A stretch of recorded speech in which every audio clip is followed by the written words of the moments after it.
এই Christmas day কিন্তু বাঙালির কোনো উৎসবের মধ্যে পড়ে না, কিন্তু তবুও যে আমরা বাঙালি যে কোনো অনুষ্ঠানে আনন্দ করতে আমরা ভীষণ ভালোবাসি। তাই এই ক্রিসমাস ডের কেক খাওয়া থেকে শুরু করে পার্ক স্ট্রিটে ঘুরতে যাওয়া সবটাতেই কিন্তু বাঙালি আছে।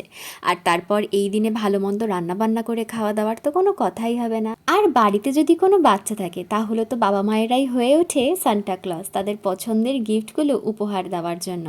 আর এই দিনে ঘরটাকে সুন্দর করে সাজাতে কে না ভালোবাসে বলো তো। তাই আমিও আজকে চলে এসেছি আমার ডোরটা ডেকোরেশন করতে। ভেবেছিলাম ক্রিসমাসের কিছু জিনিসপত্র কিনে ঘরের একটা কর্নার সাজাবো, কিন্তু সেটা আর হয়ে উঠলো না। তো ওই কারণের জন্য ভাবলাম কি যে চলো আজকে একটুখানি দরজাটাই না হয় একটুখানি ডেকোরেশন করি। ঘরে ছিল আর্ট পেপার গ্রিন কালারের, তো ডিপ গ্রিন ছিল না, লাইট গ্রিন ছিল, তো ভাবলাম চলো এটা দিয়েই বানিয়ে ফেলি। আর তার সাথে ছিল আর্ট পেপার রেড কালারের, তাই আর সময় নষ্ট না করে ঝটপট বানিয়ে ফেললাম। আজকের ভিডিওটা তোমাদের কিরকম লাগলো অবশ্যই কমেন্ট করে জানিও, আর ভালো লাগলে চ্যানেলটা সাবস্ক্রাইব করে দিও।